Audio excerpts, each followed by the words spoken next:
Praise the Lord. ஆண்டவரும் அருமை இரட்சகருமாகிய இயேசு கிறிஸ்துவின் நாமத்தில் நான் உங்களை வாழ்த்துகிறேன். மறுபடியுமாக கர்த்தருடைய பரிசுத்தமுள்ள சன்னிதானத்திலிருந்து கர்த்தருடைய பரிசுத்தமான வார்த்தைகள் மூலமாய் உங்களை சந்திப்பது மிகுந்த மகிழ்ச்சி. ஆண்டவருடைய பெரிதான கிருபையினால நாம் தொடர்ந்து சத்திய வசனங்களை ஆராய்ந்து அறியும்படி ஆண்டவர் நமக்கு கிருபை பாராட்டி வருகிறார். இந்த வாரத்திற்காக கர்த்தருடைய முகத்தை நோக்கி பார்த்த பொழுது கர்த்தர் எனக்கு கொடுத்த வார்த்தையை உங்களோடு பகிர்ந்து கொள்ள விரும்புகிறேன். அருமையான கர்த்தருடைய பிள்ளைகளே, இந்த வாரத்தில் நாம் தொடர்ந்து தியானிக்க போகிற செய்திக்கு தலைப்பு வேதத்தை கை கொள்ளுகிறவர்களுக்கு. ஏனென்று சொன்னால் வேதத்தை கை கொள்ளுகிறவர்களுக்கும் வேதத்தை கை கொள்ளாமல் வாழ்கிறவர்களுக்கும் வித்தியாசம் உண்டு. ஆண்டவர் வேதத்தை கை கொள்ளுகிறவர்களுக்கு விசேஷித்த நன்மைகளை வைத்திருக்கிறார். இன்னும் கொஞ்சம் சொல்ல வேண்டும் என்று சொன்னால், கிறிஸ்தவர்களாகிய நீங்களும் நானும் பரிசுத்த வேதாகமத்தை வாசிக்கவும் அதன்படி வாழவும் நாம் அழைக்கப்பட்டிருக்கிறோம். அருமையான கர்த்தருடைய பிள்ளைகளே, வேத வசனங்களை நாம் கை கொள்ள வேண்டும், வேத வசனத்தின்படி நாம் வாழ வேண்டும். அது நம்மேல் விழுந்த கடமையாய் இருக்கிறது. நான் சில வார்த்தைகளுக்குள்ளாக உங்களை கூட்டிச் செல்ல விரும்புகிறேன். வேதத்தை கை கொள்ளுவதை குறித்து வேதம் என்ன சொல்லுகிறது என்பதையும், வேதத்தை கை கொள்ளுகிறவர்களுக்கு வருகிற நன்மைகளையும் நாம் தொடர்ந்து தியானிக்க போகிறோம். நான் வாசிக்கிறேன் பாருங்க. சங்கீதங்களின் புஸ்தகத்தில் 119வது சங்கீதத்தில் 4வது 5வது வசனத்தை வாசிக்கிறேன். அந்த சங்கீதத்தை பாடின தேவ மனிதன் என்ன சொல்லுகிறார் என்பதை நீங்கள் பாருங்கள். உமது கட்டளைகளை நாங்கள் கருத்தாய் கை கொள்ளும்படி நீர் கற்பித்தீர். எப்படி? உமது கட்டளைகளை நாங்கள் கருத்தாய் கை கொள்ளும்படி நீர் கற்பித்தீர். அடுத்த வார்த்தை, உமது பிரமாணங்களை கை கொள்ளும்படி என் நடைகள் ஸ்திரப்பட்டால் நலமாயிருக்கும். 119வது சங்கீதத்தை பாடின தேவ மனிதன் சொல்லுகிறார், ஆண்டவரே, உம்முடைய பிரமாணங்களை கை கொள்ளும்படிக்கு என்னுடைய நடைகள் ஸ்திரப்பட்டால் நலமாயிருக்கும். எல்லா தேவ மனிதர்களுமே அதைத்தான் சொல்கிறார்கள். ஐயா, நான் வேதத்தை கை கொள்ள வேண்டும். அதனால தான் இந்த வாரம் நாம் தியானிக்க போகிற செய்திக்கு தலைப்பு வேதத்தை கை கொள்ளுகிறவர்களுக்கு. ஏனென்று சொன்னால், வேதத்தை கை கொள்ளுகிறவர்களுக்கு, வேதத்தின்படி வாழ்கிறவர்களுக்கு கர்த்தர் நன்மை செய்யாமல் இருக்கவே மாட்டார். நான் உங்களுக்காக இன்னொரு வசனத்தை நான் வாசிக்கிறேன் பாருங்க. பிரசங்கின் புஸ்தகத்தில் ஒரு வார்த்தை இருக்கு, அதை நான் உங்களுக்காக வாசிக்கிறேன். நீங்கள் பிரசங்கின் புஸ்தகத்தை வாசித்து பார்த்தால், பிரசங்கி முடியும் போது ஒரு வார்த்தை வருது. அது முடியும் போது ஒரு வார்த்தை வருது. வாசிக்கிறேன் பாருங்க. பிரசங்கின் புஸ்தகம் 12வது அதிகாரம் 13வது வசனம்.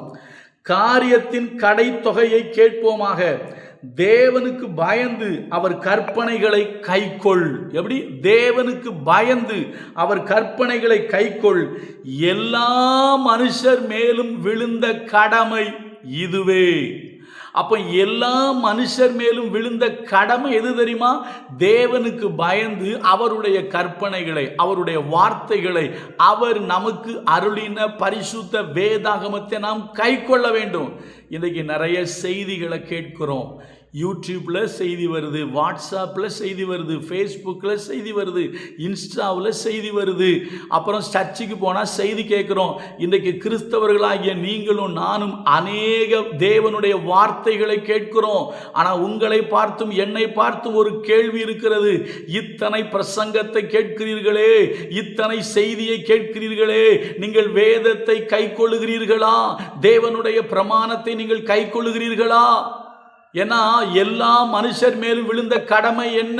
வசன அழகா இருக்கு. காரியத்தின் கடை தொகையை கேட்போமாக, தேவனுக்கு பயந்து அவருடைய கற்பனைகளை கைக்கொள்.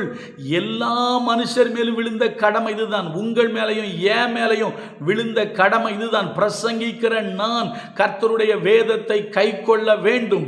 பிரசங்கத்தை கேட்கிற நீங்கள் கர்த்தருடைய வேதத்தை கை கொள்ள வேண்டும். இது எல்லார் மேலும் விழுந்த கடமை. ஆனா இன்றைக்கு வேதத்தை கை கொள்ளுவதை குறித்து யாரும் பிரசங்கிப்பது இல்லை. வேதத்தில் நம்முடைய ஆசீர்வாதங்களை பற்றி என்னென்ன சொல்லியிருக்கிறது, ஆண்டவர் நமக்கு என்னென்ன செய்வார் என்பதை பற்றி பிரசங்கிப்பவர்கள் அதிகம்.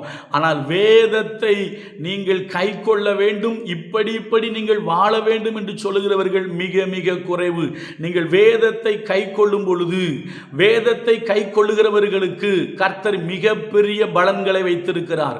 அதை தான் இந்த வாரம் நம்ம தியானிக்க போறோம். இன்னும் சில ரெண்டு வார்த்தை நான் உங்களுக்கு சொல்றேன் பாருங்க. சங்கீதம் 19 ஒரு வசனம் உண்டு தெரியுமா?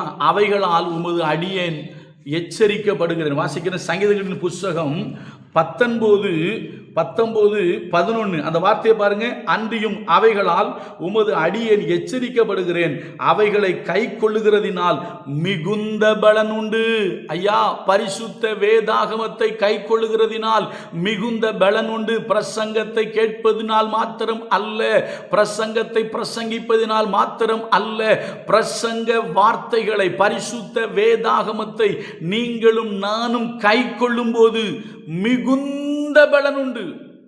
நிச்சயமாக உங்களுக்கு பலன்கள் உண்டு. அது என்ன பலன்கள் என்பதைத்தான் இந்த வாரம் தொடர்ந்து தியானிக்க போறோம். இன்னொரு வசனம் சொல்றேன், என்னுடைய மனதை மிகவும் தொட்ட வார்த்தை. மீகா தீர்க்க தரிசன புஸ்தகத்துக்கு கொஞ்சம் வாங்கலாம். மீகா தீர்க்க தரிசன புஸ்தகத்தில் ஒரு அழகான வார்த்தை இருக்கு. 2வது அதிகாரம் 7வது வசனம். மீகா 2:7, யாக்கோபு வம்சம் என்று பெயர் பெற்றவர்களே, கர்த்தரின் ஆவி குறுகி இருக்கிறதோ, அவருடைய கிரியைகள் இவைகள் தானோ, செம்மையாய் நடக்கிறவனுக்கு என் வார்த்தைகள் நன்மை செய்யாதோ. வார்த்தையை பாருங்க, செம்மையாய் நடக்கிறவர்களுக்கு என் வார்த்தை நன்மை செய்யாதோ, என் வார்த்தைகள் நன்மை செய்யாதோ. அப்போ செம்மையாக நாம் நடக்கும் பொழுது இந்த தேவனுடைய வார்த்தை நமக்கு நன்மை செய்யும். நீங்க ஆசீர்வாதத்தை தேடி அங்கேயும் இங்கேயும் அலைய வேண்டிய அவசியம் இல்லைங்க. நீங்க கர்த்தருக்கு பயந்து அவருடைய வேதத்தை கை கொண்டால், அவருடைய வேதத்தின்படி நீங்கள் வாழ்ந்தால், கண்டிப்பா சொல்றேன், கர்த்தருடைய வசனம் உங்களுக்கு நன்மை செய்யும். சகலவிதமான ஆசீர்வாதமும் வேதத்தில் இருக்கிறது, வார்த்தையில் இருக்கிறது, வசனத்தில் இருக்கிறது. அதை கை கொண்டு வாழ்வோமேயானால் நம்மை போல் பாக்கியவான்கள் யாரும் இல்லை.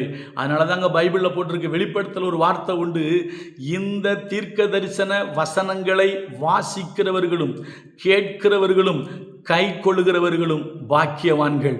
நீங்களும் நானும் இந்த உலகத்தில் பாக்கியவான்களாய் வாழ வேண்டும் என்று சொன்னால் வேதத்தை கேளுங்கள், வேதத்தை வாசியுங்கள், அதே போல வேதத்தை கை கொள்ளுங்கள்.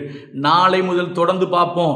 வசனம் சொல்லுது, செம்மையாய் நடக்கிறவர்களுக்கு என்னுடைய வார்த்தைகள் நன்மை செய்யாதோ, உம்முடைய கற்பனைகளை கை கொள்ளும் பொழுது மிகுந்த பலன் உண்டு.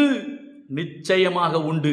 நாளை முதல் என்னென்ன பலன்கள் வேதத்தை கை கொள்ளுகிறவர்களுக்கு ஆண்டவரால் அருளப்படுகிறது என்பதை தொடர்ந்து தியானிப்போம். கர்த்தர் நல்லவர், அவர் கிருபை நம்மேல் என்றும் உள்ளது.